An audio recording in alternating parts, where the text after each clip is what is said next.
Well, we're joined in the studio by extreme sportsman Mark Jennings-Bates, and he's in Australia completing a paramotor expedition for charity. First of all, welcome to the studio, Mark. Great to be here. And you're looking to break a world record and, of course, raise some money in the meantime. Yep. Tell us a little bit more about what the leg in Australia is all about.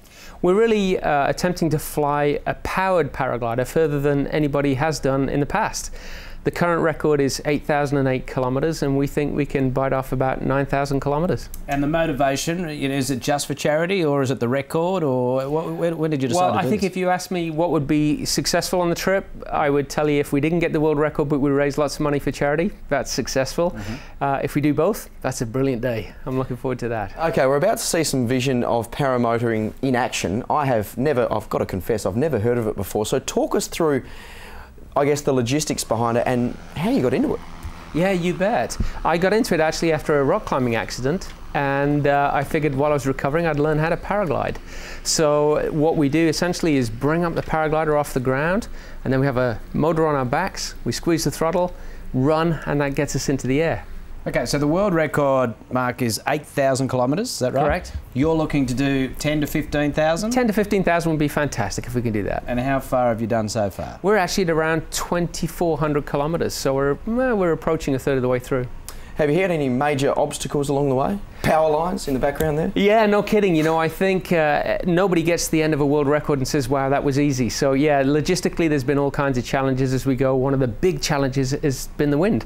It's been in our face, so it's slowing us down, whereas typically this time of year it should be blowing us down the country. And how do you decide on the route for this thing? We looked at the Bureau of Meteorology historical records. They were telling us that the winds blew north to south, and now as we fly down the Matilda Highway, all the locals are saying, no mate, it blows south to north. So after this you've got some more activities planned. What are they? You know, I'm actually going to be training for a 100-kilometre ultramarathon in Guatemala, and I hate running. So I'll be training up for that, and then the next big challenge is actually the Dakar Rally with Bowler Off-Road, a team out in the UK. So we'll be doing that together with them, hopefully within the next 12 to 18 months. Do you have any downtime while you're here in Australia? You know, visit the beaches, or I wish I did. Is it just all We've been up flying in the air? over these amazing places, and Tourism Australia tonight said, "What's the coolest place?" I'm like, "Well, I actually didn't get much time there, but this place was really cool." Well, I was about to ask you that. I mean, up there, it's a terrific view. You must see some wonderful things as you're travelling around. Are you filming it all? Is there going to be a documentary following? You're exactly right, actually. GoPro is one of our supporters, and so we've got lots of camera equipment. We're filming, and we have a production company in the UK that's hoping to put a TV show together. Okay, so where to from now? Obviously, you told me off air you arrived in Australia January 15th, I believe. Yeah. So where to from now? Well, we're really wandering through the prairies. We come into New South Wales in the next few days.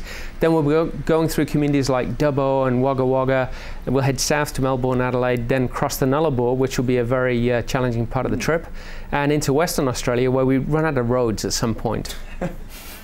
You've called this, it's not just about, well, we're not exactly clear what it's about. You've called it adventure for a purpose. Yeah. Can you, expand on that a little bit? Yeah, the adventure side of things is very cool. It's exciting. It draws everybody's attention, but really what we're doing this for is to save lives.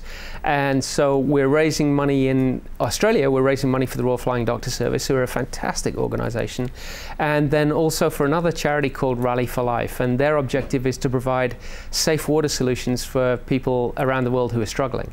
And as we talk, I mean, every 20 seconds at the moment, a child under 5 dies because of lack of access to good water. So it's a big problem, but not too big to overcome. So is this also part of your long-term plan to compete in the Dakar Rally and, of course, the Ultra Marathon? Is this all for charity? Very much so. I have a personal goal to raise $4 million for charity, and so all of these adventures tie back into helping raise money for charity. All right, well, it's been wonderful having you in and getting an understanding of what you're doing and help you to promote that, and we wish you well in the rest of your adventure. Great to be here and awesome to meet you guys. Thank you, Mark. Good luck. Okay, there's plenty more